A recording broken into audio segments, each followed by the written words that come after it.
Let's pray. Our Father, thank you so much that you brought me in this place.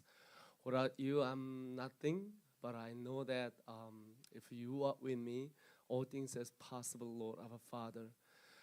I'm a mere man, and humbly I come before you and use my life, use my tongue, and use my heart, Lord, our Father. Let your kingdom come as I go through this message, our Father. Thank you so much. We pray in Jesus' name. Amen. 저는 미국에서 와서 한국말을 잘 못합니다. 근데 여기 너무 많이 와가지고 미천이 지금 다 달아났습니다. 이 PPT 한번 보여주시면 갈게요. 저희 이게 이제 교복입니다. 교복. 자, 그래서 잠깐 입고 나왔습니다.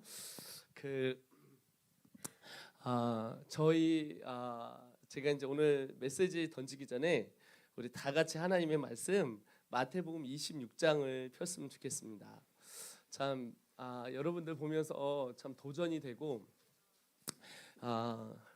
좀 맞불을 붙였으면 좋겠다. 무슨 얘기냐면 여러분을 모시고 저희 센터에 와서 같이 한번 예배를 드렸으면 좋겠다. 나중에 수련회 할 때 한번 같이 합시다. 저희도 엄청 세거든요. 웬만하면 뭐 어떤 단체하고 예배드렸다 진 적이 없는데 한번 우리 애들하고 한번 붙어봐야 되겠다. 저희는 여러분은 예배를 짧게 드리더라고요. 저희는 보통 말씀 시간 한 4시간 정도 되고 찬양 시간은 거의 한 2시간 정도 되거든요. 이렇게 되는데 자매 다 알지 않아요? 몰라요? 죄송합니다. 하도 많이 다녀가지고 그랬습니다. 그래가지고 이제 하는데 보통 이제 예배 시간에도 저희는 예배를 한 10시에 시작해요. 10시에 시작해서 점심은 거의 금식을 하고 이제 그냥 그렇게 한다. 이렇게 주일 예배는 근데 짧게 하고 저녁 예배는 막 합니다. 그래서 나중에 너무 좋아요. 그래서 하여튼 이 대한민국의 귀한 공동체에 또 만나서 저 너무너무 행복합니다. 여러분 마태복음 26장에 한 여자가 나옵니다. 여러분 이 여자 아십니까? 이 여자는 바로 이름이 뭘까요? 마리아예요. 그렇죠? 메리죠. 메리. 여러 가지 메리가 있는데 여기에 마리아가 7절 보면 26장 7절에 보면 한 여자가 매우 귀한 향유옥합을 가지고 나와서 식사하는 예수의 머리에 어떻게 했어요? 부었더니 제자들이 보면 아이고 왜 이렇게 이 돈이면 가난한 자에게 베풀면 돈이 얼마나 될 텐데 하는데 주님이 뭐라 하냐면 이렇게 얘기해요. 가난한 자들에게 항상 너희와 함께 있거니와 나는 항상 함께 있지 아니하니라. 그러면서 12절 읽겠습니다. 시작.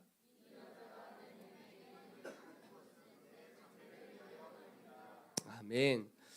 근데 그 밑에 또 대조적으로 15절에 보면 읽습니다. 내가 예수를 너희에게 넘겨주리니 얼마나 주려느냐 하니 그들이 은 30을 달아주거늘 저가 그때부터 예수를 넘겨줄 기회를 찾더라. 여기에 대조적인 두 사람의 인물이 나오죠. 한 분은 예수님께 너무 은혜를 받아서 자기의 인생을 바치고 드리는 한 사람이 있었습니다. 그 사람은 메리죠. 마리아죠. 마리아라고 그러나요? 네, 영어로는 메리라고 그러는데 하여튼 그렇습니다. 이 메리가 자기 인생을 같이 하죠. 근데 이스케리엇, 주다스 이스케리엇 누구죠? 가룟 유다는 대조적으로 한 사람은 예수를 위하여 자기 인생의 가장 귀한 걸 깨트리는 사람이 있고 또 한 사람은 예수가 아니라 예수를 이용해서 자기의 삶에 이 은 30세겔에 자기 인생을 윤택하게 하기 위해서 이렇게 만들어요. 제가 이거를 엊그저께 읽어가면서 참 많은 눈물을 흘렸습니다. 그리고 제가 이 말씀 앞에서 제가 묵상을 했어요. 내가 이런 사람이 아닐까? 내가 가룟 유다처럼 내가 주님을 이용해 먹으려는 사람이 아닐까? 나는 향유옥합을 깨트린 여자처럼 내 인생을 좀 드려야 되겠다라는 생각을 하게 되었습니다. 자, 이 두 사람의 차이가 동일하게 하나가 있습니다. 뭐냐면 삶에 걸려 있어요. Life. I'm talking about life. 삶이 걸려 있어요. 여러분의 인생을 한 평생을 보고 한 여자가 자기의 가장 아름다운 가장 아름다운 옥합을 깨뜨렸어요. 그리고 한 사람은 가장 귀한 예수님을 팔아먹습니다. 이 생명이 걸려 있죠. 저는 이걸 보면서 하나님 제 인생을 몽땅 다 드렸으면 좋겠습니다. 제 인생을 통틀어서 주님 사용하여 주시고 이 제 인생을 지나가면서 한 번뿐인 저의 인생을 하나님 앞에 드렸으면 좋겠습니다 하면서 지금까지 따라왔거든요. 그리고 가룟 유다처럼 예수님을 이용해 먹지 않는 사람이 되었으면 좋겠다 결단했습니다. 저는 이 하얼굴을 보면서 하나님의 얼굴을 구하는 교회를 보아가면서 참 감사한 게 전자 같아요. 후자가 아니라 자기 인생을 들여서 깨쳐서 인생을 거는 교회, 그리고 그런 성도들이 모여 있어서 너무 행복합니다. 김영현 전도사님이 저보다 2살 많은 형인데 어떻게 저렇게 나보다 형이 저렇게 잘 이렇게 또 깨끗하게 하시려고 하고 주님의 나라를 위해서. 그리고 여러분이 이겼지 않습니까? 이런 어려운 가운데 여러분 헌금이 300만 원씩 국가에다가 매주 내시는 여러분 존경스럽고 하얼구는 대단하십니다. 저희는 개인적으로 구상권이 2억 걸려 있습니다. 지금 이거 지면 27억 들어옵니다. 지금 계속 하고 뭐 여러분 알다시피 뭐 저는 뭐 하여튼 어마어마하게 지금 뭐 제 주위로 25명의 통장, 피의자 4명, 경찰에 5번 제가 끌려가고 검찰에 가고 또 가야 되는데 그렇게 돼도 1년이 지나도 답은 없고 통장 열려, 사업 열려, 압수수색 2번 들어와 20만 페이지로 5천 페이지 40개짜리로 추정을 해. 그리고 8월 3일 날 구속을 하려고 했는데 구속이 안 돼. 뭐 이런 등등등등 해가면서 지금까지 오는데 하나하나 세상이 저를 베꼈잖아요. 언론으로 베끼고 뭐로 베끼고 막 베끼고 저 사람 대안학교 가장 잘하고 가장 많으니까 저 사람 베껴가지고 배임 횡령으로 넘겨야 되겠다. 통장이 없는데 통장을 잡아야 된다. 통장이 없죠. 제가 통장이 없습니다. 그러니까 뭐 이분들이 6명이 나를 세가면서 한 1년 내내 잡는 것 같아요. 아니 뭐 그렇지 않겠지. 하여튼 근데 이게 보면 이제 뭐 질문이 되게 단순해요. 은혜를 받았는데 막 은혜가 어디냐? 다니엘 어디냐? 다니엘 기도회 때 대박 났다니까 다니엘 찾으려고 엄청 돌아다니시고 처음엔 피의자로 시작해서 세 번째는 피의자가 아니라 이제 선교사님, 검사님은 그 얘기 하시더라고요. 참 저한테 다 대단한 일 하신다고, 귀한 일 하신다고.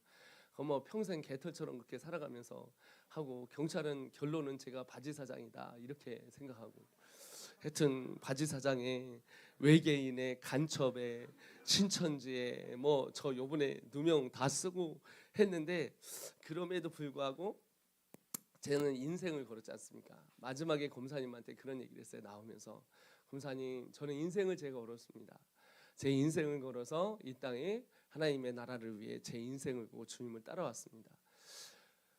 제가 돈 문제는 없습니다. 여자 문제 없는데 결론은 이제 방역으로 14번 예배드렸던 게 이제 범죄가 돼서 제가 이렇게 됐잖아요. 저한테 인정하라고 하더라고요. 그래서 저는 인정할 수 없다고 얘기했습니다. 예배를 드리는 건 죄가 아닙니다. 예배를 드리는 건 하나님을 섬기는 건 절대 죄가 아닙니다. 제가 당신들이 말하는 죄는 맞지만 저는 절대 죄지지 않았습니다. 당신들이 저를 뭐 죄인이라고 하면 죄인이지만 저는 주님 앞에 하나님 앞에 예배했습니다 하면서 14번 예배드린 것도 범죄 사실 14번 국가의 범죄자가 되었습니다. 근데 이 한 옥합을 드렸던 이 여자처럼 제 인생에 부어지는 것처럼 하얼구에도 하나님의 그 은혜가 부어지고 있어서 너무 감사한 것 같아요. 여러분 주님께 한번 영광의 박수 올리겠습니다. 할렐루야. 할렐루야.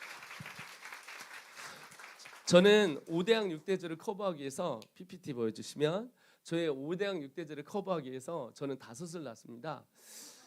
하나를 더 낳고 싶었습니다. 6대주니까 그래서 근데 그냥 5대양만 커버하자. 그래서 5에서 낳았는데 제가 다음 세대 사역을 시작하고 대안학교 지금 국제학교로 유학 전형으로 국제학교로 바꿨지만 대안학교를 시작하고 나서 한번 사건이 한번 있었습니다. 그게 뭐냐면 그 동영상 준비해 주세요. 첫 번째 동영상입니다. 저희 아기, 저희 셋째 아이가 바이러스가 몸에 침투가 되어서 췌장의 기능을 다 상실시키고 췌장을 없애버렸습니다. 그래서 아이가 처음에는 저는 그냥 감기인 줄 알았는데 얘가 병원에 이제 실려간 거예요. 병원에 실려가가지고 이제 그 갑자기 작은 병원 가는데 큰 병원 가라고 했는데 호흡기를 끼고 중환자실로 들어간 거예요. 그래서 이제 그러니까 하루를 갔는데 얘가 의식이 안 돌아오더라고요. 이틀을 갔는데 3일을 갔는데 그래서 여러분 중환자실에 산소호흡기 끼고 있는 것처럼 아이가 끼고 있는데 의사가 와서 얘기를 하기를 얘가 지금 살아날 확률이 10%밖에 안 됩니다. 두 번째는 살아나도 얘가 이 뇌 구조가 정상으로 돌아올 확률은 5%밖에 안 됩니다라고 얘기하더라고요. 그래서 정신 박약으로 살아가야 된다고 얘기하더라고요. 억장이 무너지더라고요. 근데 여러분 저희 아버님이 정신 박약이셨지 않습니까? 바보였지 않습니까? 저희 어머님이 그래서 다리 불구여서 두 분 장애인이 이렇게 결혼한 세상 말로 얘기하면 장애인 집안이었지 않습니까? 이 장애인 집안에 제가 아버님을 너무나 정신박약, 바보로 정신 연령이 4살, 5살밖에 안 되는 그런 아버지를 제가 모시고 있었기 때문에 저는 저희 아버님을 너무 잘 아는 거예요. 저희 아들이 셋째가 그렇게 된다는 게 억장이 무너지더라고요. 그래서 제가 하나님 앞에 그런 고백을 했어요. 하나님, 제가 뭘 그렇게 잘못했다고? 저는 다음 세대 사역한다고. 난 집도 없고 통장도 없고 차도 없고 아무것도 없이 개털돼가지고 정말 내가 시사에서 그렇게 잘 나가던 진짜 몸값이 최고의 탑클래스에 있을 때 주님 제 인생을 다 들여서 비행 청소년 5명 아이들, 버려진 아이들, 아버님 어머님과 깨어진 가정들, 이런 가정들 아이들 받아서 해서 지금 섬기고 있는 거 아시는데 주님 이건 너무 하시지 않냐고 막 이렇게 이게 나오기 시작하는 거예요. 나오기. 근데 제가 하나 아는 건 뭐냐면 하나님은 선하시다.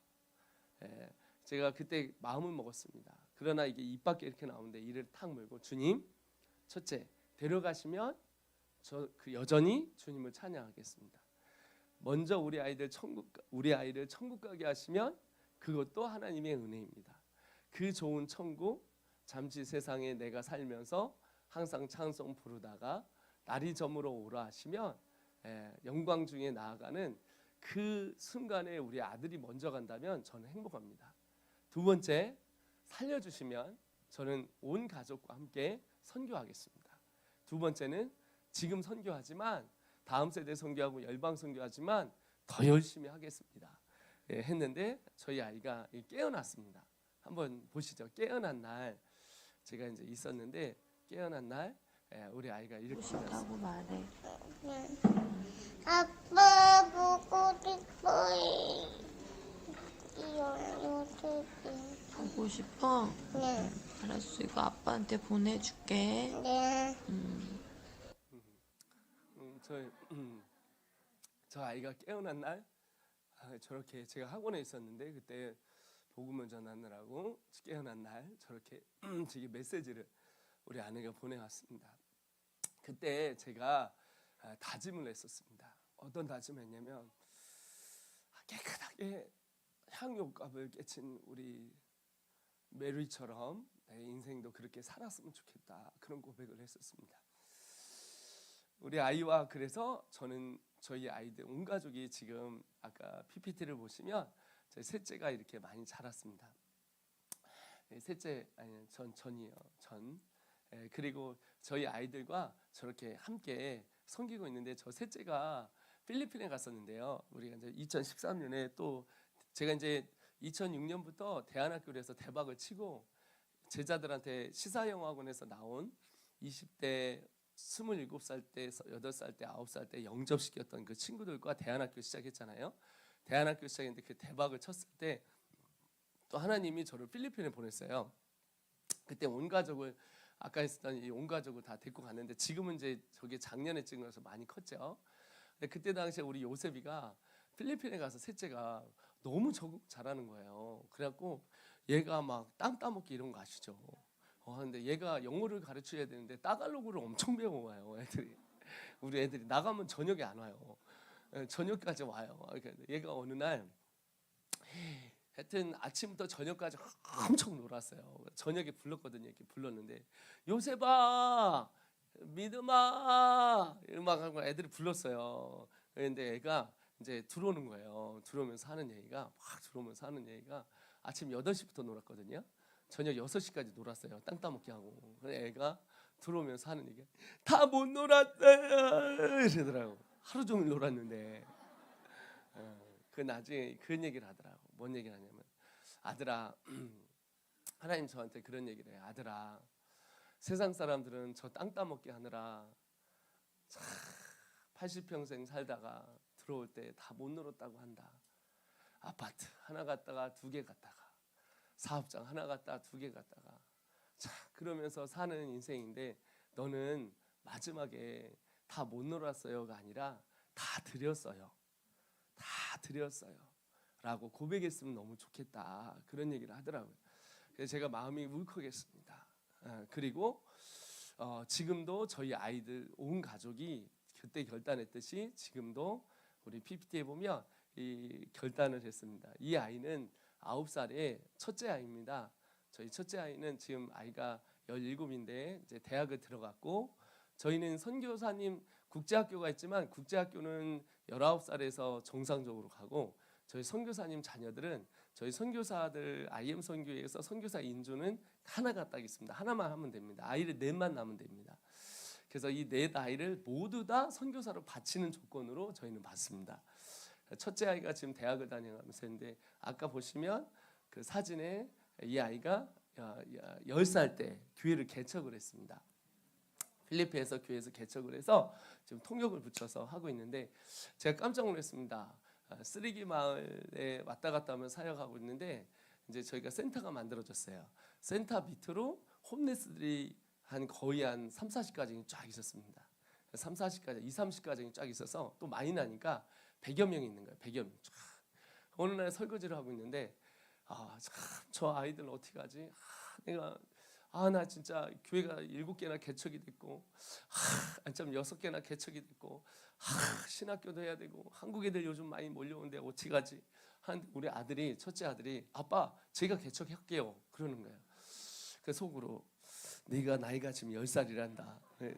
근데 이 아이가 개척을 하고 그리고 이 개척한 우리 아이가 제가 2번째 예배를 갔거든요. 깜짝 놀랐어요. 34명이 앉아 있는 거예요.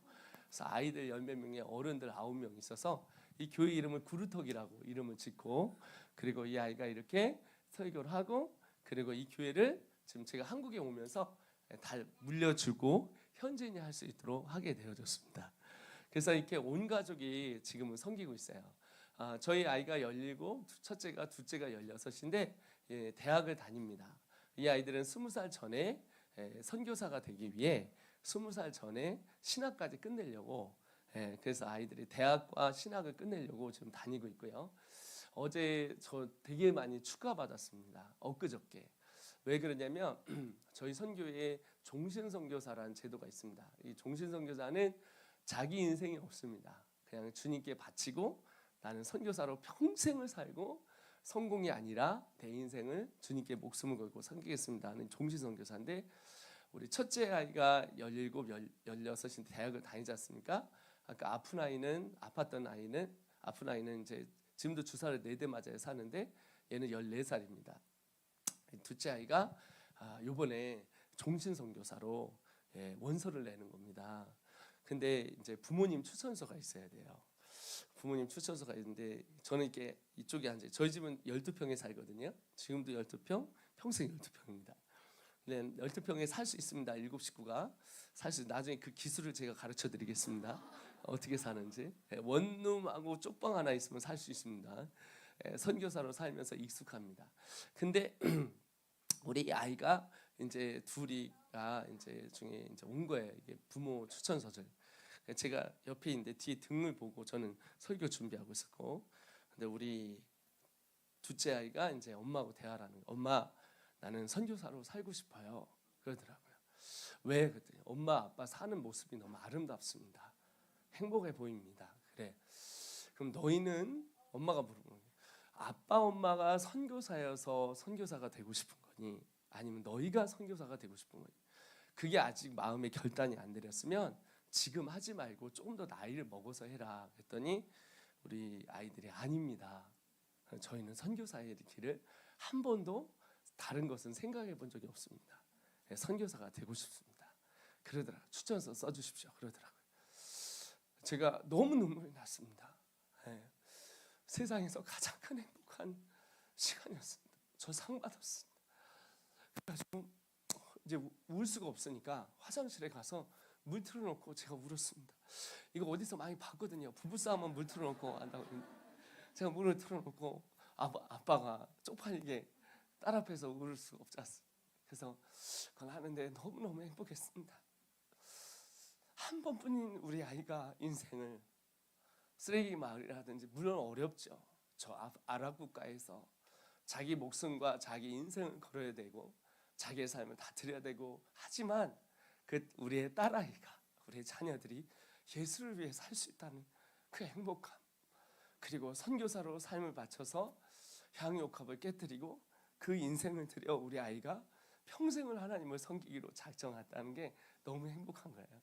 그래서 저는 정말 주님 앞에 너무 감사했고, 그래서 제가 주님한테 이런 말씀드려요. 오늘 주님, 제가 열심히 한번 뛰어드리겠습니다. 하나님의 꿈 제가 이루어드리겠습니다.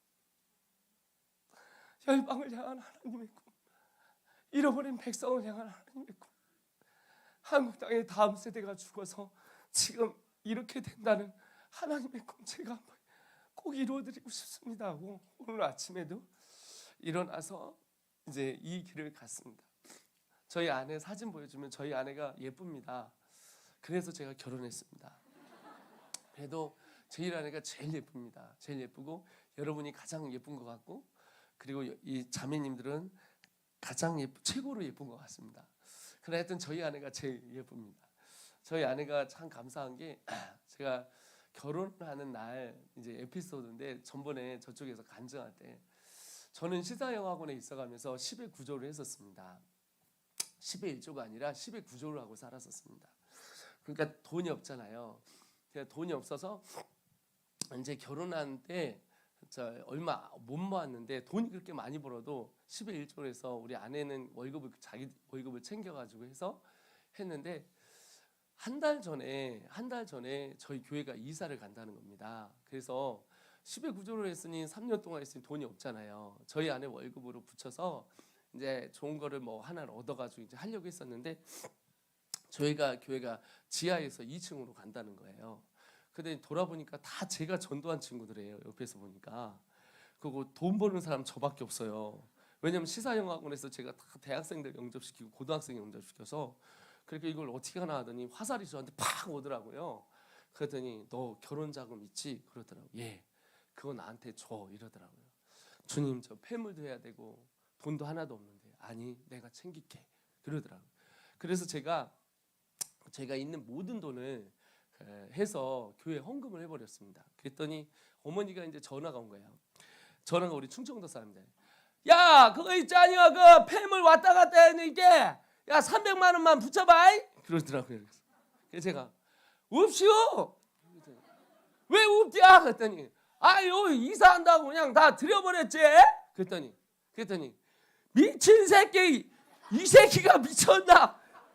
결혼이 한다고 하면 야 이 새끼야, 너 이다녀? 이다니구먼. 이다녀? 뭐 어디 다녀? 왜 갖다 맞춰 이놈의 새끼야, 결혼해야 되는데. 그래가지고 우리 어머님이 두 가지 물려주셨거든요. 하나는 믿음하고 욕을 물려주셨어요. 그래서 저는 이 욕의 은사가 있습니다. 많이 성령의 은사로 이제 깎아 먹었는데, 그래도 언뜻 적극적인 대화, 공격적인 대화가 이게, 근데 다음 세대 사역하기는 너무 좋습니다. 그래서 애들 졸면 이 십장생 똑바로 하니, 이 십장생들, 이 십장생은 사람 몸에 좋은 것입니다. 참고로 십장생인데 우리 아내가 이제 결혼하고 있는데, 결혼해야 되는데 결혼 자금이 없잖아요. 봤을 때 50만 원 있더라고요. 50만 원 통장에. 결혼하는 날 상황을 얘기했더니 누가 저한테 우리 아내 교회 어떤 사람이, 저희 다니는 우리 아내가 다니는 직장의 그 사위, 그러니까 처남의 교회가 좀 컸어요. 그 원장님의 처남이. 그래갖고 가고서는 거기 가가지고서 예배를 드리는데, 예배 이제 이게 하는 거잖아요. 근데 제가 결혼을 처음 해봐가지고 모르잖아요. 어떻게 하죠? 그래 했는데 이제 첫날이었어요. 첫날이었는데 이제 우리 아내가 이제 그 유성 쪽에서 이제 뭐였냐면 화장을 했어요. 근데 화장을 쫙 하고 이제 했는데 화장을 또 이제 뭐 공짜로 해준다고 해서 이제 갖다 맡겨놨는데 여기하고 여기 거리가 한 30분 거려요. 근데 제가 결혼을 처음 해보니까 이제 사람들이 엄청 오더라고요. 한 200명이 한 2, 300명이 막 오는 거예요. 이 그리딩 하다 보니까 소리가 나기 시작했어요. 딴 따단 딴 따단 깜짝 놀란 거예요. 왜냐하면 제가 우리 아내를 화장한 아내를 드레스 입은 아내를 데려오기로 했었거든요. 거기와 여기 거리가 30분 거리예요. 근데 갑자기 장인어른 옆에 있고 저는 여기 있는데 여기서 한참 그리딩하다 인사하다 보니까 11시가 다 된 거예요. 우리 아내는 저쪽에 있고 근데 갑자기 이게 울려요. 딴 타단 하는데 사람들이 다 저를 보잖아요. 결혼을 해야 되는데 딱 보니까 내 옆을 보니까 신부가 없어요. 그래서 이거 어떡하지? 이거 어떡하지? 딱 했는데 그래서 옆을 돌려갖고 이제 가려는 거야. 그럼 갔다 왔다 1시간이잖아요. 그럼 기다리는데 내가 이게 막 생각이 뭐 어떡하지 하고 딱 나가서 문을 탁 열고 딱 갔는데 저희 아내가 혼자 신데렐라처럼 다 꽃단장을 하고 신부처럼 해서 문이 한짝 열리더라고요. 근데 이렇게 해가지고 이렇게 해서 발을 딱 내렸는데 유리구두는 아닌데 딱 하고 딱 하는데 신부를 놓친 거예요. 제가 결혼은 제가 2번만 해봤어도 이제 알았는데 이 처음을 받으니까 딱 해가지고 딱 나와서 우리 아내가 이제 이 걸을 이렇게 나오잖아요. 그럼 이렇게 하고 딱 나오는데 그러면서 하더니 그 같이 따라온 분이 내가 이런 신랑은 처음 봤다고. 아니 신부한테 그러니까 뭐 사람이 없으니까 돈이 없으니까 그래갖고 그런데 그러고 나서 결혼이 하여튼 어떻게 끝났어요. 근데 수중에 돈이 시사영어학원을 다니고 있는데 몸값이 그렇게 높은데 저는 10의 구조를 하고 있잖아요. 그러니까 돈이 없는데 제 수중에 27만 원이 있는 거예요. 그래서 그냥 그 돈을 갖고 다 치르고 뭐 다 치르잖아요. 밥값 치르고 이제 하니까 27만 원 갖고 37만 원인가? 하여튼 27만 원인가 갖고 부산을 갔어요.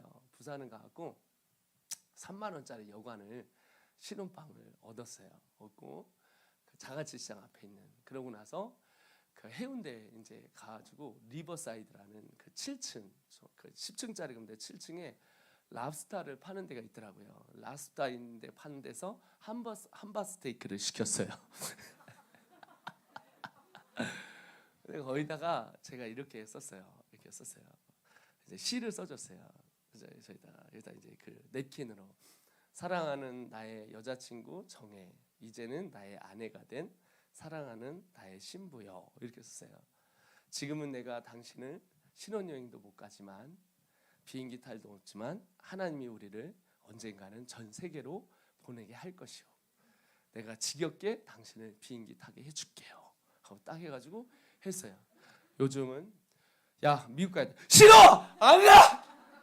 그만 탈 거야! 15년이 지난 우리는 경찰에 압수수색 2번의 결과 저는 출국을 251번 하고 비행기를 700번 넘게 탔으며 4일 동안 10년 동안 4일마다 나라를 옮겼던 흔적을 이 외교통상부에 뭐가 떴는지 저를 정확하게 지적을 해주셔서 이렇게 세계를 많이 다녔는데 돈은 하나도 없었더라. 어제도 우리 아내 여보 내가 지금 출국금지인데 말이야 좀 있으면 나가야 되잖아. 출국금지인데 우리 어디 갈까? 싫어 안 가! 너 따로 다니다 죽겠어! 너무 4일마다 따라다녀. 그래서 우리 아내는 그래 그럼 당신은 그냥 한 달만 한 번씩 가고 나는 계속 갈게. 가는 곳마다 가는 나라마다 기적이 일어납니다. 10,000명, 20,000명, 30,000명, 70,000명 이런 집회를 하고 수많은 사람들이 눈먼 자가 눈을 뜨고 기머거리가 낫고 아픈 자가 걸으며 놀라운 하나님의 역사들이 일어나서 저는 자비량인데 누가 돈을 주지 않는데 그들이 저를 불러서 초청을 해갖고 이렇게 많은 곳에서 복음을 증거하고 있습니다. PPT 보여주면 이제 넘어갈게. 이제 PPT로 갑니다. 그러던 도중에 하나님이 2018년에 저를 하나님 불러주셨습니다. 그러면서 대한민국의 이 미전도 종족이 됐다. 전 세대가 모여 기도하던 그리고 이렇게 부흥을 받던 한국교회 부흥 주시면 선교사로 파송하겠던 10만 선교사를 파송하겠던 이 나라가 2000년대 이후 정말 나라가 무너지고 지금은 다음 세대가 3%도 안 되고 코로나 오기 전에 3%인데 지금 1%밖에 안 됐다고 하죠. 그러니까 이 아이들의 뭐 교회를 안 다니는 것뿐만 아니라 자살률 1위, 낙태율 1위, 노인과 1위, 성형 1위, 그리고 또 1위. 이거는 기네스북을 깼지 않습니까? 깨고 그리고 사기 1위, 그리고 2위. 근데 더 심각한 건 이제 요게 이번 달 발표예요. 한번 잘 보시면 여러분 여기에 보면 여러분 모건대학교가 모집 인원이 24명인데 4명이 신학생이 들어왔습니다. 자, 놀랄만한 일이죠. 자, 무슨 얘기냐면 전년도로 한번 볼까요? 다음 장을 보시면 여기가 이제 모건대학교가 여기가 있지 않습니까? 그러니까 2011년에는 93명을 뽑았어요. 밑에서 두 번째. 근데 작년에 60명을 뽑았어요. 작년에 60명을. 거기서 충원이 35.5분이 안 됐단 말이에요. 마이너스가 그러니까 미달이 된 거예요. 전으로 가주세요. 전. 네. 근데 이제 60명에서 이번 연도에 24명으로 내렸잖아요. 그러니까 24명으로 하면 이게 찰 줄 알았는데 4명이 신청을 한 거예요. 신학생이. 자, 근데 여러분 모건대 출신들의 교회가 몇 개가 있냐면 2,000개 교회가 넘습니다. 자, 고신 측을 볼게요. 자, 고신 측이 27명을 뽑았습니다. 거기서 5명. 자, 고신 측에 있는 교회가 4,000개 교회가 넘습니다. 제가 알기로 4,500개 교회 중에서 4,500개 교회 중에서 신학생이 몇 명이 신청했냐면 5명이 신청했습니다. 근데 5명이 다 다니지도 않아요. 모건대 애들 다니지도 않아요. 그러면 고신 측의 다음 장 가주세요. 자, 다음 장. 고신 측의 옆에서 왼쪽 오른쪽 편에서 한데 정원이 작년에 50명 했어요. 2021년 전장. 근데 지금 딱 보니까 이렇게 돼 있는 거죠. 그런데 여기서 모건대에서 4명의 아이들이 신입생이 됐어요. 곱하기 4를 해볼까요? 그럼 몇 명이죠? 16명. 자, 그럼 교수가 몇 명일까요? 10명이 넘어요. 그러면 이게 학교가 존재할 수 있을까요?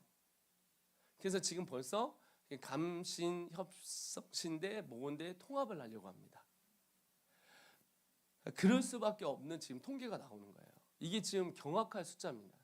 아니 우리가 선교사를 내보내고 우리 때 그랬어요. 제가 10년 전에 우리 선배님들이 이렇게 되다가는 우리나라가 유럽처럼 변화될 거다 이랬는데 변화된 정도가 아니라 유럽보다 더 급강하게 되는 상황이 오게 된 거예요. 자, 한번 봐보세요. 여러분 봐보세요. 이게 이렇게 되면 다음 거 보세요. 지금 자, 여러분 이렇게 지금 급감을 하고 있습니다. 극하강을 지금 하고 있는데 더 이 상태 되면 지금 미성년 수가요. 미성년 수가 이게 고신 측 통계입니다. 미성년 수가 지금 2035년이 되면 미성년 수가 이 통계로 급감하면 이걸 다시 꺾어서 이 골든 타임을 해서 다시 이렇게 다시 올려치지 못하면 2035년이면 다음 세대가 없어져요. 0명이에요. 물론 없어지지는 않겠죠. 근데 이 상태로 내려갔다가는 자, 여러분 여기 13년 뒤에 하늘나라 갈 사람 몇 명 없어요.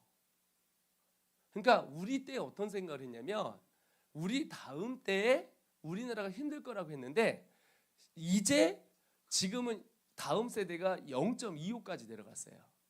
저출산과 이것 때문에 0.25까지 내려갔고 이게 지금 골든타임이에요.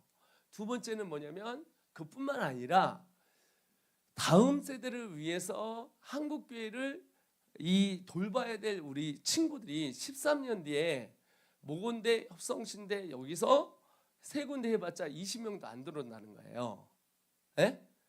10명에서 20명도 안 들어온다는 거예요. 1년에.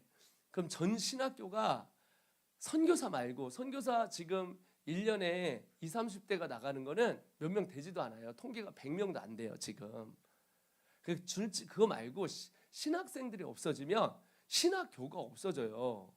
신학교가 없어지면 당연히 교회에 지금 6만 개 교회가 있는데 6만 개 교회 중에서 코로나 때문에 12,000개가 교회가 없어지고 이번 연도에 8,000개가 또 없어져요. 그럼 4만 개 교회가 남잖아요. 4만 교회 남는데 우리나라 목회자 수 20만 명인데 노령화로 10년 안에 80%에서 90%가 없어져요. 그럼 2만 명에서 4만 명 남거든요. 그럼 밑에서 올라올 사람이 없잖아요, 지금. 그러니까 올라올 사람이 없으니까 자연히 교회는 우리 유럽처럼 이미 바뀐 거예요. 바뀔 거가 아니라 바뀐 거예요. 여러분, 싸워야 될 사람이 없는데 앞에서 프론트 라인에서는 죽어나가고 있어요. 왜 죽어나가냐면 영적으로도 뭐 타락도 하고 힘들고 어렵기도 하지만 나이를 먹어서 사람들이 노령화로 죽어요. 앞에 있는 싸우는 사람이. 그럼 뒤에서 바치는 사람이 가야 될 거 아니에요. 훈련소가 있어야 되잖아요. 근데 훈련소에 안 들어오는 거예요. 훈련소에.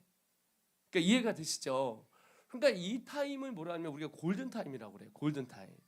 이 골든 타임 때 우리가 해야 되는 게 뭐냐면 이 골든 타임 때 여러분 골든 타임 때 여러분 우리가 이렇게 보고 있으면 안 되거든요.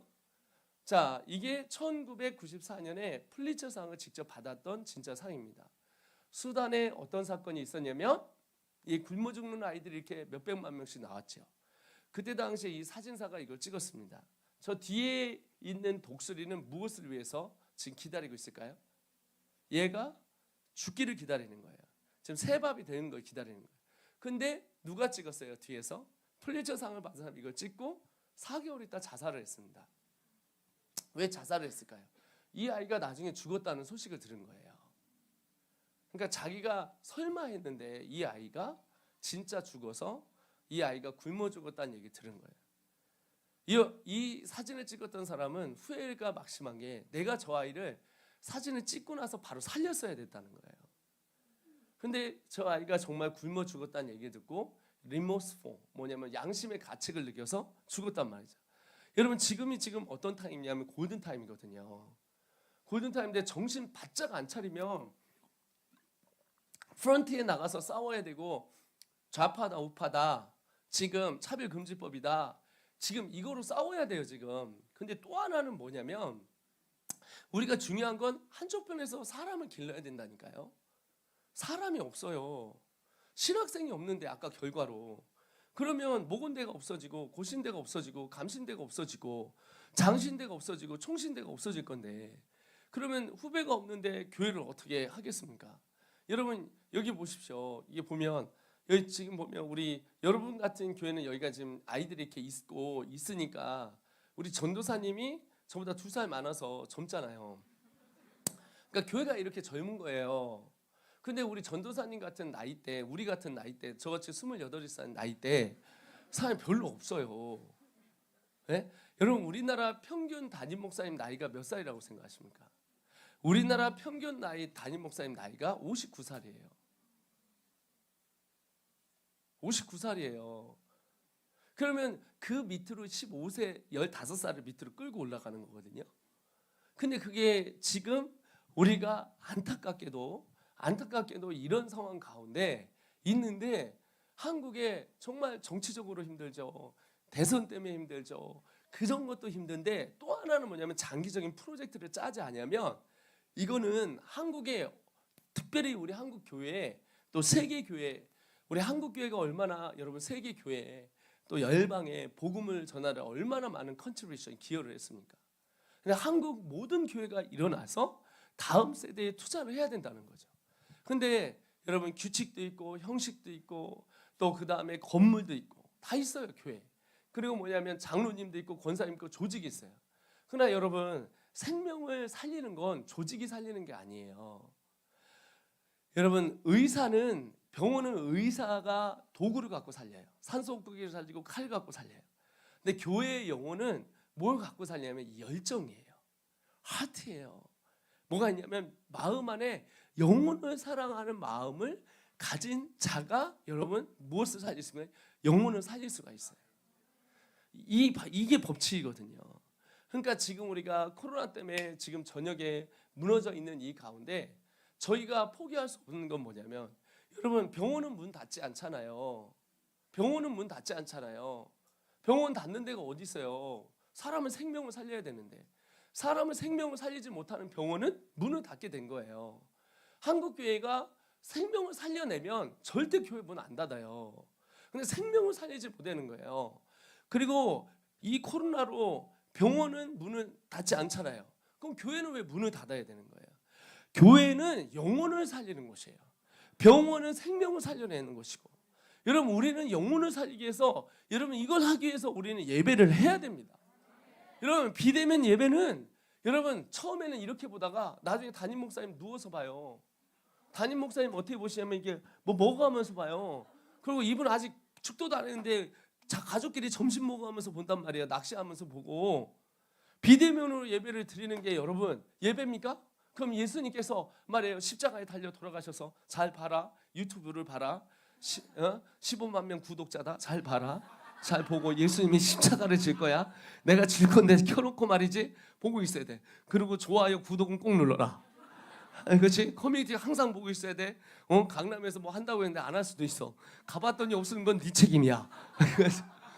순식간에 알려줘요. 그래서 순식간에 그러니까 막 이런 공동체. 그래 여러분 그렇잖아요. 그래서 예배는 생명이에요. 예수님 비대면으로 십자가 지지 않았습니다. 생명으로 여러분 지키신 우리 하월교 교회, 정말 하나님께서 얼마나 사랑하시겠습니까? 그러니까 이 교회에 이렇게 부흥을 주시는 거예요. 부흥되는 교회가 말이 많은 거예요. 외부에서. 예? 그러니까 그런 얘기 들을 필요가 없는 거야. 아멘이시죠? 무슨 얘기인지 알지 제 말. 예.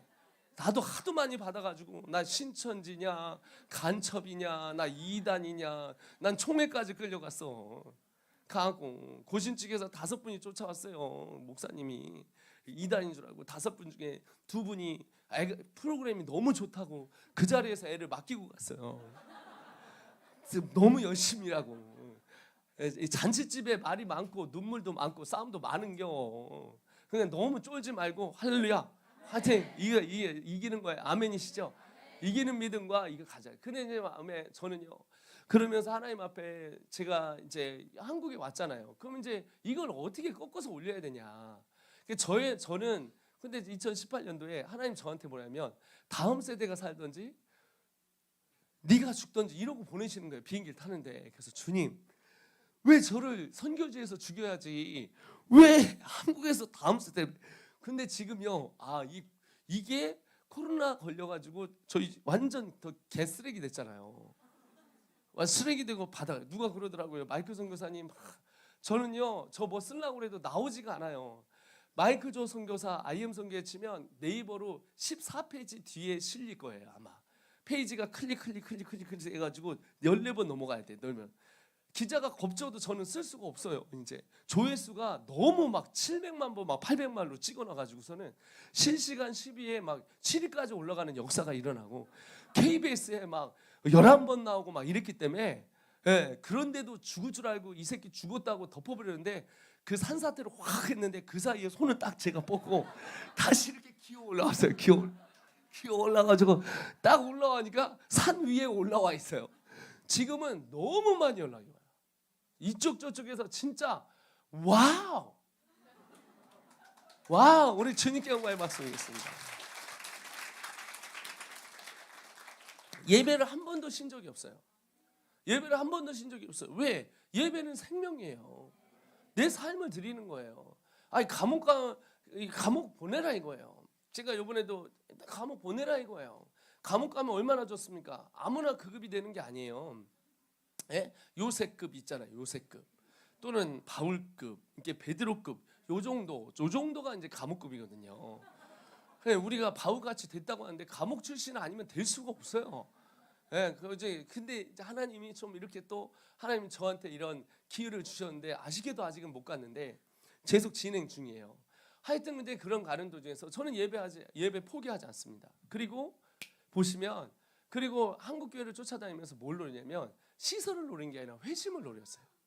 아이들이 예수를 믿는 걸 얘기한 거예요.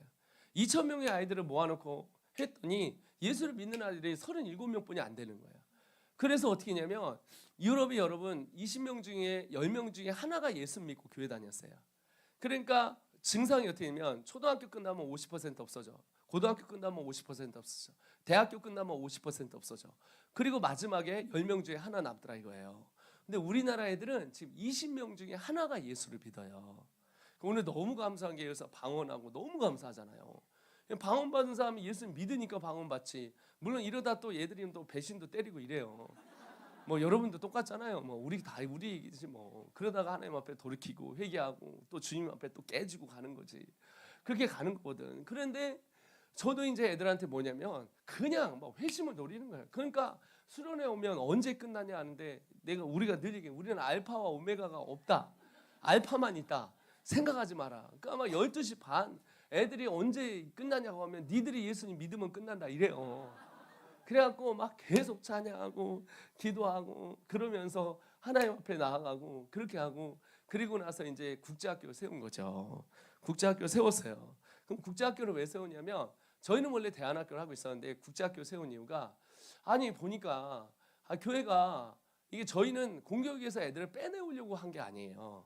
왜냐면 그 블루오션을 노려가지고 애들이 힘들고 뭐 여기서 뭐 차별금지법 가르치고 뭐 성인지 가르치고 그래서 우리가 애들 빼오는 거 아니에요. 저희는 왜 애들 빼오는 것도 아니에요. 저희는 왜 이걸 하냐면 이걸 뭐 대안학교에서 이게 블루오션이니까 돈을 많이 벌고 아니, 돈 벌었으면 저는 감옥 가 있죠 벌써. 10원 한 장 안 버는데 이 블루오션이 아니라 이게 지금 한국의 골든타임이라니까요. 지금 0.25밖에 안 남았는데 이 아이들을 다시 하나님 앞에 세워서 기독교 근간을 만들어서 지역 선교, 즉 우리가 섬기는 교회를 부흥시켜야 되고 두 번째 영역 선교, 정치, 경제, 문화, 예술 등에 새로 집어넣어서 기독교 근간을 세워서 기독교 자유민주주의 대한민국 그리고 또한 역시 통일 복음을 우리가 이뤄야 합니다. 그리고 세 번째 뭐냐면 열방 선교 다시 끌어내야 돼요. 그래서 10만 선교사 우리가 만들어내야 되기 때문에 누군가는 부흥을 경험하지 못한 이 세대 가운데 다시 부흥을 시켜야 되고 그렇게 하기 위해서 저희가 이제 국제학교를 만든 거죠. 그래서 여러분 교회도 지금 그런 시스템 이제 프로그램이 지금 진행이 되고 있는데 영상 한번 틀어주시겠습니다.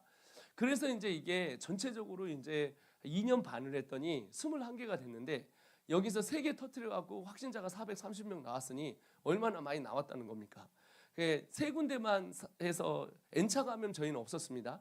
이렇게 있는 상태에서 바이러스가 기어 들어온 것밖에 없어요. 근데 저희를 온갖 온상이니 쓰레기니 저 뭐 목사요. 나 군소교단 나왔다가 늘 얘기하는데 난 군소교단 나온 게 자랑이에요.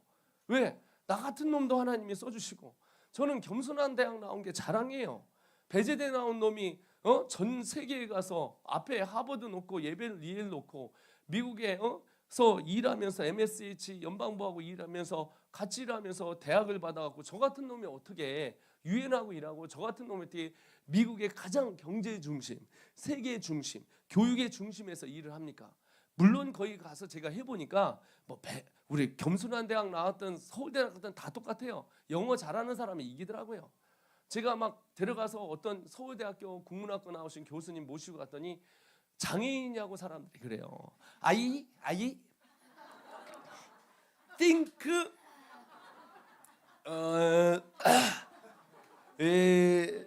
do you know Jesus 뭘 지졌냐고 그걸 갖고 Jesus 이래야 되는데 Jesus 뭐라니까 Jesus 야 그다음 뭐라 그래 이렇게 하니까 장애인이냐고 그래요. 장애인. 그러니까 외국 무대만 넘어가면 국제사회에는 학벌이 중요한 게 3개거든요. 국제적인 외교 감각과 영어, 글로벌 리더가 되기 위해서 이 문화의 영원한 문화를 누리는 바벨론을 우리가 이끌었던 다니엘 같은 그런 사람이 되는 거죠. 그래서 그렇게 저 같은 놈이 그래서 해서 2년 반 안에 들어와서 저희가 학교 하던 대안학교를 국제학교로 바꿔가면서 이거를 지역교회에 접목을 시켰어요. 그러니까 저희가 한 게 아니라 지역교회가 할 수 있도록. 그래서 이 교회가 부흥을 보고 영역선교라고 열방선교를 하자. 보통 이게 교회가 있고 이렇게 보통 선교회가 있으면 넘어가면 열방으로 보내버리는데 저희는 넘어오면 여기가 미전도 종족이니까 거꾸로 들어가는 거예요. 그래서 아이들의 학생 선교사를 집어넣고 가슴 뛰는 아줌마는 가슴이 뛰는 우리 집사님들 또 목회자들 이런 분들을 훈련시켜서 교회를 일으키게 하는 교회 부흥 프로젝트를 맞았는데 국가 차원에서는 저희가 나쁜 놈인가 봐요. 학교 밖 아이들을 만드는 게 아니거든요. 저희는 학교 밖 아이의 블루오션을 와서 돈을 버는 사람이 아니라 우리는 기독교 교육을 하고 싶다는 거예요.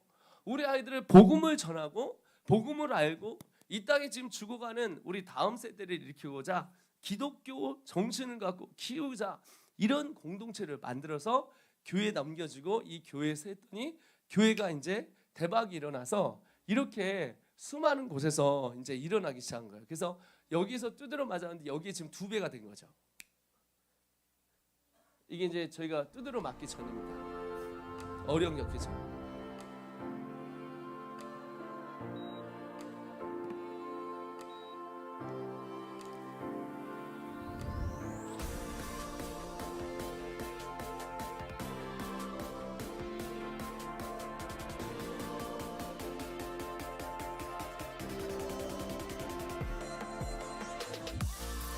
부흥을 경험하지 못한 세대, 이제 부흥을 경험할 것입니다. 부흥이 몰려옵니다. 하나님의 복음 축제를 준비하라.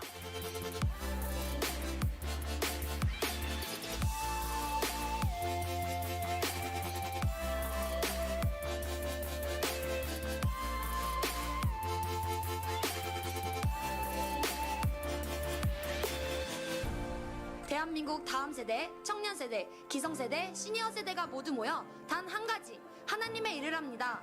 수많은 사람들이 자신의 일을 하며 살아가지만 하나님이 진짜 하고 싶은 일, 주님, 우리가 당신의 꿈을 이루어 드리겠습니다. 전국에서 리누젠이 몰려옵니다.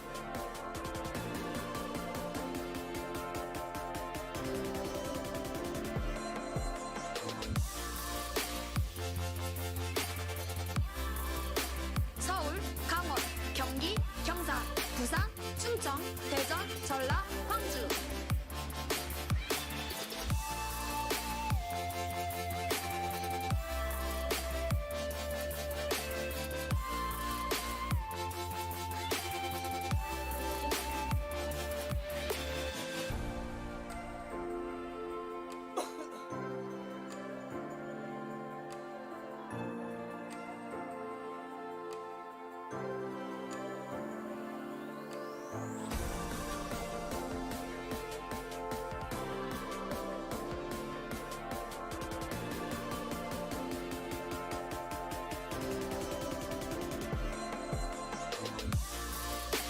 예배는 은혜 받으러 오는 것이 아닙니다.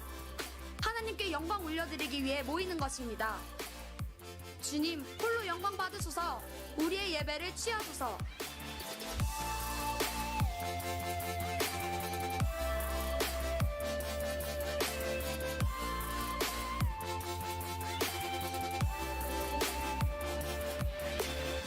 전국에서 모여 하나님께서 주신 비전을 선포합니다. 지난주 토요일날 12일기 졸업했다고 제 얘기했죠. 하나님이 하고 싶은 일 우리가 하겠습니다. 뜨겁게 기도하고 날카로운 칼을 준비해서 겨울 아름답게 사역합시다. 다음 세대는 한다살, 청년 세대는 인투젠, 기성 세대는 한다 연구소. One thing, 단 한 가지의 일, 하나님 나라 회복을 위해 우리의 모든 삶 드립시다.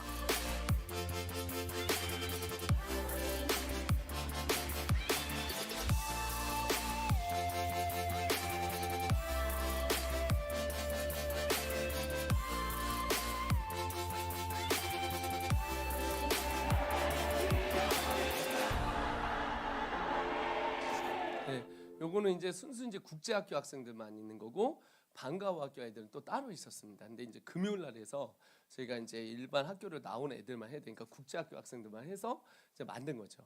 그러니까 일이 제가 터졌을 때, 작년에 터졌을 때 마이클 조 그 사람은 누구인가, 이게 굉장히 핫 이슈였었어요. 아니 회성같이 올라온 게 아니라 묵성같이 날라왔어요. 회성같이 아니라 누가 나한테 그러더라고. 어떻게 이렇게 숨어 다니냐. 내 숨어 다니는 게 아니라 저는 한 교회 광고를 해본 적이 없어요. 제 광고한 게 아니라 이 교회가 찾아오면 가고 이 교회가 찾아오면 하는데, 코로나로 제가 개쓰레기 되기 전하고 후가 지금 3배나 더 지금 활동이 더 많아지고 있어요. 그리고 여러분 이 코로나 한가운데도 이제 엊그저께 했던 우리 방역 수치 맞추고 했던 영상을 2개를 보여드리겠습니다. 지금도 저희는 여전히 하고 있고 내일 모레도 이렇게 캠프를 합니다. 아이들 받아서 캠프하고 대학생들 받아서 캠프하고 온 세대가 쏴주십시오. 온 세대가 지금 캠프하고 있습니다. 네.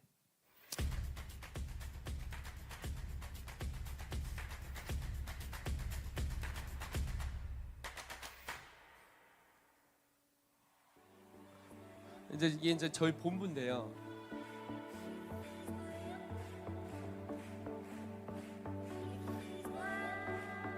여기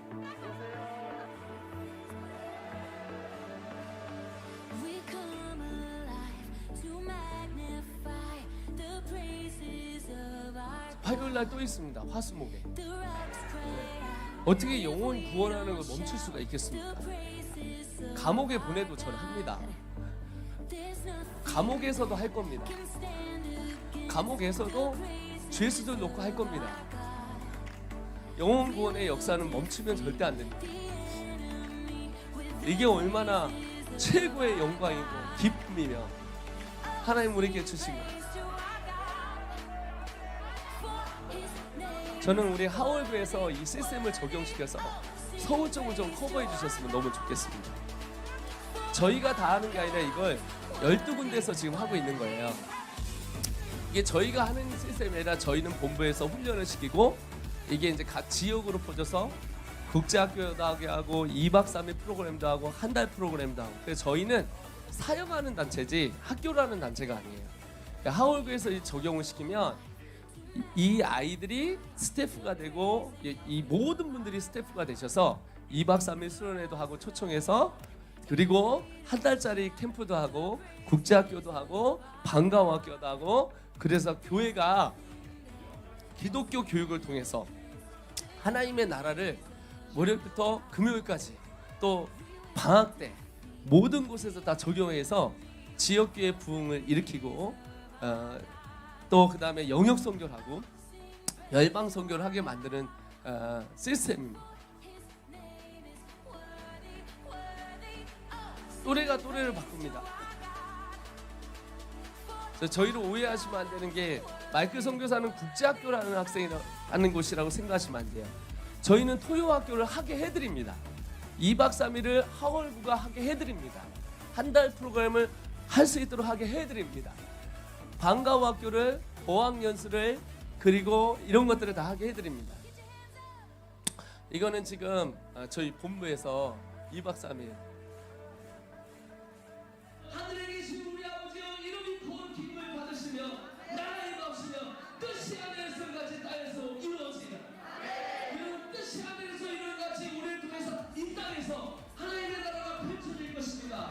우리의 가정에서 우리의 교회에서 우리의 지역에서 우리의 학교에서 우리의 직장에서 우리의 영역에서 우리가 도움될 것을 선포합니다.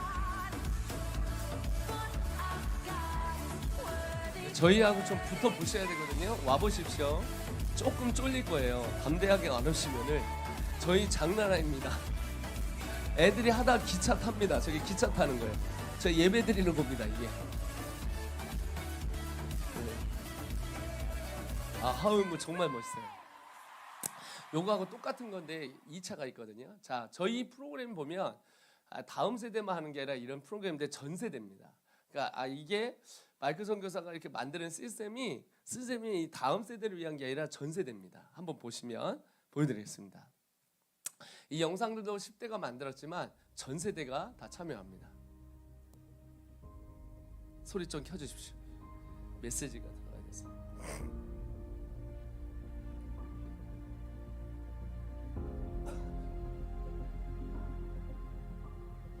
코로나 팬데믹 시대에 교회 안에 있던 그리스도인들조차 교회를 떠나가는 이 시기에 2022년 한다살 캠프를 다시 시작합니다.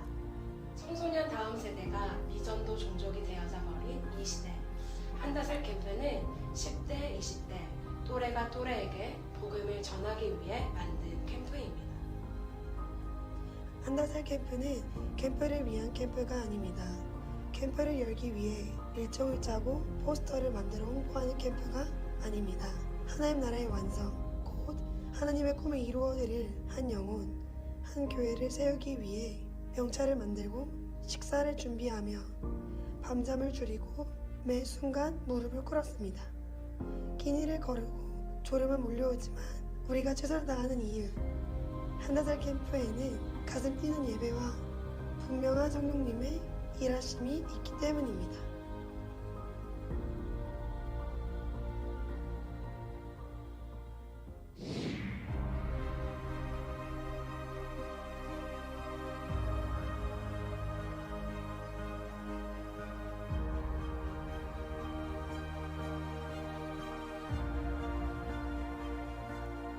한다살 캠프는 다음 세대를 살리는 캠프를 넘어 전 세대를 살리는 캠프입니다.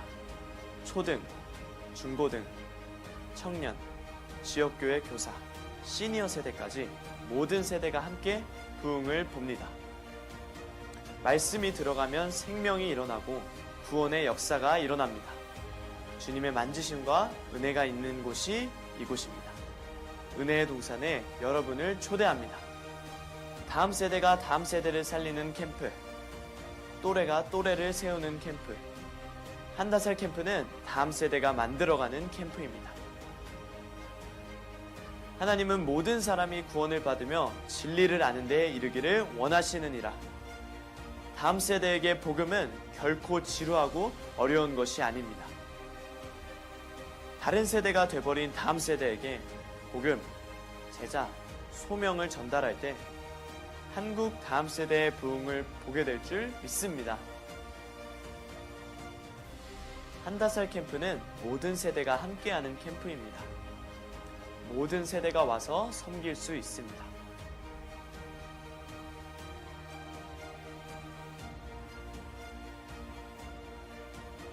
모든 믿는 사람들이 자기 각자 분야에서 주님을 살아내고 또 주님을 표현하고 또 나아가서 주님을 닮아가는 그러한 삶이 실질적인 그 삶 속에서 나타내기를 소망하면서 내가 그런 길을 먼저 한번 걸어가 봐야 되겠다는 것이 하나의 이유라고 할 수 있을 것 같습니다.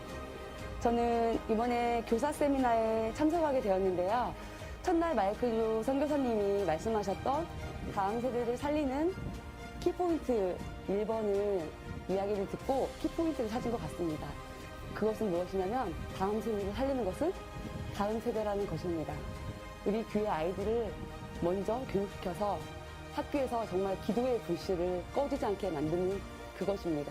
그래서 정말 다음 세대 아이들이 다음 세대의 사역에 더욱더 힘쓰게 교회에서 계속 선교 사역에 힘쓸 수 있도록 교회에서 기름 부어주는 것, 그것이 우리의 해야 될 일인 것 같습니다. 내가 드렸던 예배가 얼마나 미지근했던지, 그리고 처음에는 이러한 예배에 대해서 정말 약간 부담스러웠기도 했었지만 정말 하나님을 뜨겁게 예배하는 우리 리뉴젠 친구들과 또 그리고 우리 청년들을 보니까 정말 하나님이 여기서 함께 일하시고 계시고 이 다음 세대를 얼마나 기뻐하시는지 더욱더 깨달은 시간이었습니다. 우리의 신앙은 어디로 가야 됩니까? 학교로 직장으로 가야 돼. 할렐루야. 여러분, 학교는 연습하는 곳이에요. 여러분은 진짜 일을 가야 돼요. 6살 때 이렇게 얘기합시다. 내가 가야 할 곳은 직장이야. 일터야. 그리고 6살 때 얘기합시다. 복음 들고 사회로 가자. 복음 들고 사회로 가자. 한다살의 예배는 성령님이 주관하시는 예배, 주님을 만나는 예배, 성령님의 임재로 살아나는 예배입니다. 큰 성 바벨론은 무너질 것입니다. 그 안에 거룩한 백성들을 찾아냅시다. 내가 예배합니다. 우리는 예배합니다. 한국교회여 일어날지어다. 다음 세대여 일어날지어다. 아멘. 주일학교, 주중학교, 주말학교가 일어나는 캠프. 캠프 이유가 더 뜨거운 캠프.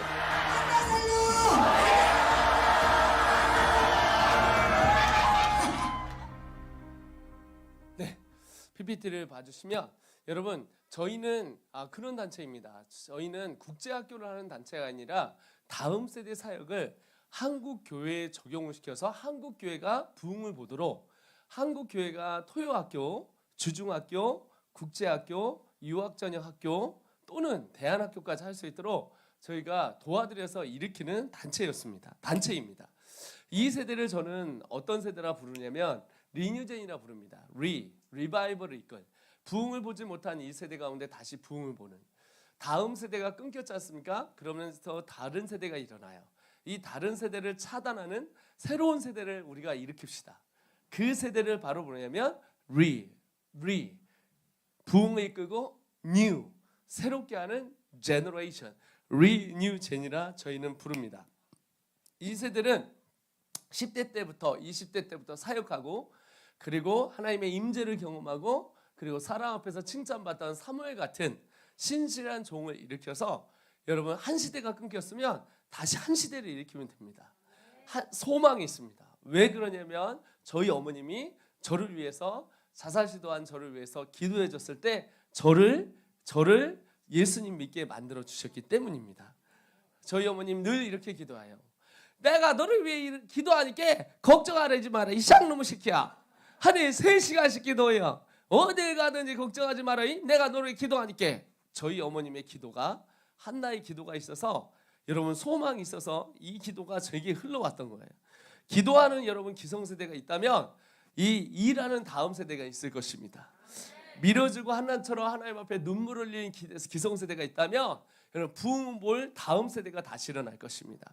다른 세대가 왔다고 여러분 실망하지 않아도 됩니다. 왜냐하면 하나님께서는 새로운 시대에 새로운 사람을 통하여 새롭게 일하시기 때문이십니다. 코로나 이후에 반드시 부흥이 올 것입니다. 기도하는 다음 세대가 다 기성세대가 있고 기도하는 다음 세대가 있어서 여러분 기도하는 다음 세대가 기성세대가 일하는 부흥을 볼 다음 세대가 이곳에 있음을 선포합니다. 그래서 저는 코로나가 오기 전에 이렇게 많은 곳에서 2년 반 동안 집어넣어서 이렇게 많은 곳에서 사역이 일어나겠습니다. 여러분 제가 여기를 다 했다는 게 아니라 저희가 토요학교, 주중학교, 국제학교, 방과후학교, 학원 등을 통하여서 교회가 일을 할 수 있도록 협업하여서 도와줬던 이곳에서 이렇게 많이 부흥이 일어나서 지금은 2배가 되었습니다. 그래서 지금 이렇게 많은 곳에서 지금 있는데 왜 다 안 뜨느냐면 이제는 너무 쉽습니다. IM 본부와 같은 곳이 또 12개가 세워졌습니다. 본부와 같은 곳이 세워져서 이곳에서 전화를 하면 토요학교는 어떻게 하나요? 방과후학교는 어떻게 하나요? 주중학교는 어떻게 하나요? 국제학교는 어떻게 하나요? 2박 3일 수련은 어떻게 하나요? 한 달 프로그램 어떻게 돌리나요? 그리고 어학도 있다는데 어학을 통해서 다음 세대 이렇게 되는데 어떻게 하나요? 부모학교는 어떻게 하나요? 우리 교회는 어떻게 적용시켜야 되나요? 우리 아이 지금 검정고시 봐야 되는데 봐야 되는 건가요? 안 봐야 되는 건가요? 등등을 상담해주고 본부처럼 중앙집권이 아니라 똑같이 내각제로 이곳에서 할 수 있도록 만들게 되었습니다. 저희한테 물어봐요. 어떻게 방학 때 3, 4천 명을 모을 수 있냐? 저희는 모으지 않아요. 아까 봤던 이 곳이 하는 거예요. 저희가 해드린 거예요. 그리고 본부는 컨텐츠 작업을 해드리는 거예요. 저희가 하월구에 온 이유는 여기다 국제학교를 내려고 온 게 아니라 여러분 교회가 일어나서 여러분 이 서울 땅을 변화시키고 여러분 교회가 일어나서 이 서울 땅뿐만 아니라 다시 이 부흥을 통해 한국의 소망을 주셨으면 너무 좋겠습니다. 그래서 기도하는 세대를 다시 일으키고 하나님을 기억하고 그것을 신앙을 전수할 세대를 일으켜서 이 다음 세대가 다시 일어나고 기성세대와 함께 부흥을 경험하지 못한 이 세대 가운데 다시 부흥을 일으키고 부흥을 알지 못하는 이 세대 가운데 이 청년들이 또 우리 다음 세대가 부흥을 다시 정의해주고 부흥을 경험하지 못한 이 세대가 부흥을 가르쳐주는 세대가 되어서 다시 전도를 받은 이 미전도 종족에 무엇을 일으키냐면 전도를 받은 이 미전도 종족에 다시 복음을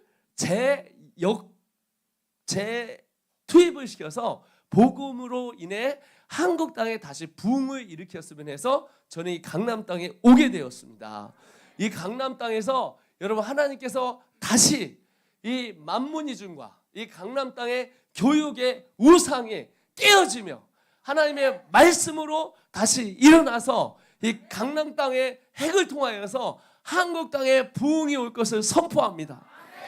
하을구가 여러분 방학 때 2박 3일 캠프를 했으면 좋겠습니다. 그래서 여러분 저기 우리나라의 가장 큰 오살리 기도원을 빌리셔서 그곳에서 3,000명 4,000명 되는 2박 3일 수련을 하시고 그리고 한 달 캠프를 해서 국영수 캠프를 해서 하시고 유학형 국제학교를 통하여서 아이들이 전 세계로 뻗어나가는 4차 혁명을 5대양 7대륙에서 제가 만들었습니다.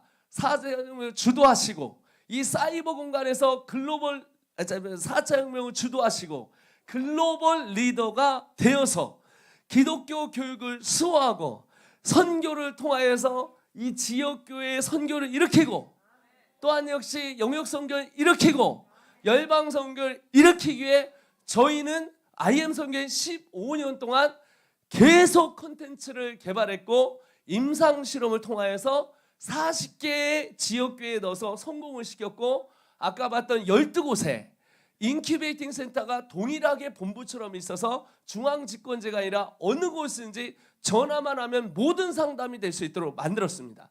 그래서 이곳에다 그냥 전화만 하시면 이분들이 그냥 인도해 주는 거예요. 자, 여기서 지금 학교는 40개지만 지금 공동체는 40개지만 12개가 똑같이 할 수 있습니다. 그래서 방학 때마다 여기서 300명씩 500명씩 재패를 한다고 치면 6,000명이지 않겠습니까?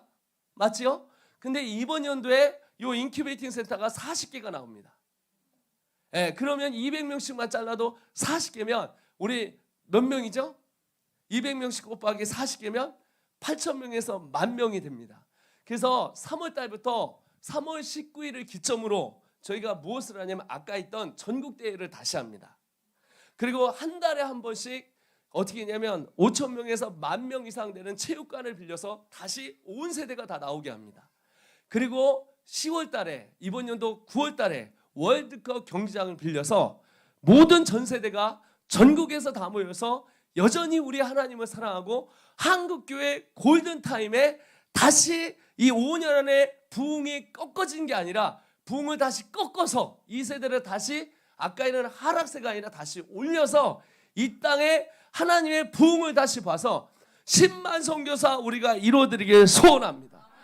전략적으로 전술을 갖고 한국 땅에 무너진 하나님의 세대가 일어나서 그것을 보기 위하여 저희는 이 사역을 여기까지 끌어왔습니다. 오후에는 이게 끝나고 나면 어떻게 더 전략적으로 갈지 여러분 구체적으로 여러분 교회가 어떻게 적용할 수 있을지 또 영상을 보고 있는 분 어떻게 적용할지 이야기하고 저는 반드시 믿는 것은 여러분 미스바의 대부흥에 하나님께서 역사하신 이유는 그 무브먼트 운동을 일으킨 이유는 한나가 있어서 그랬습니다. 한나가 믿음으로 그가 오해를 받을 정도로 방언이 터지고 그 입에서 방언이 터질 정도로 간절한 마음으로 기도하다가 엘리 제사장이 너 술 먹었구나 왜 그러냐 라고 이야기하니까 아닙니다. 내가 간절히 소원하는 나의 다음 세대 나의 신앙의 전수가 일어나는 세대가 일어나길 원합니다 이야기했고 그는 그의 자녀를 바쳤습니다. 젖을 떼자마자 바치고 그리고 엘리 제사장 밑에서 10대 때부터 어린 나이 때부터 교육을 받고 그는 나중에 부흥의 주역이 되어서 쓰러져가는 그 민족 가운데 하나님을 잃어버리고 가장 측근에 있었던 하나님을 섬겨야 된 비니아스 홈리가 하나님께 더 나아가는 것이 아니라 아까 가룟 유다처럼 하나님을 이용해 먹고 그런 패역한 세대 가운데 새로운 하나님의 한 사람을 일으킵니다. 하나님께서 그 한 사람을 일으켜서 여러분 그 시대에 하나님께서 역사하셔서 미스바로 다 모이게 합니다. 사무엘이 모여서 그가 적군이 쳐들어올 때 그는 무엇을 했냐? 하나님을 찬양했습니다. 하나님께 예배했습니다. 하나님께 나아갔습니다. 그리고 하나님께 부르짖었습니다. 하나님이 이 땅을 살려주시옵소서. 하나님이 이 땅에 다시 부흥이 오게 하여 주시옵소서. 무너진 이 이스라엘 민족을 다시 하나님 품으로 돌리게 하시고 하나님의 꿈이 이 땅 가운데 다시 일어나게 하시며 하나님의 나라가 다시 이 땅에 일어나게 하여 주셔서 이 백성이 다시 주님을 보게 하시며 하나님의 부흥의 세대가 일어나게 하여 주시옵소서. 있었던 이 젊은이가 20대의 젊은이가 미스바의 부흥을 꺾었을 때 그가 깃발을 들고 갔을 때 온 민족의 사람들은 그 마음에 떨리는 하나님의 음성을 들릴 수가 있었습니다. 오늘 하울교회에 저는 선포합니다. 하울교회는 하나님께서 쓰시는 교회입니다. 하나님은 반드시 하울교회를 통하여서 그리고 이 하나님의 공동체를 통하여서 무너져가는 이 민족을 다시 살릴 것이며 쓰러져가는 하나님의 백성들을 다시 일으킬 것이며 하나님을 떠났던 이 백성을 다시 돌아오게 할 것이며 코로나 이후에 가장 빠른 부흥을 보며 다음 세대와 청년 세대와 기성세대가 하나가 되어서 하나님의 부흥을 이끌 세대가 일어날 것을 선포합니다.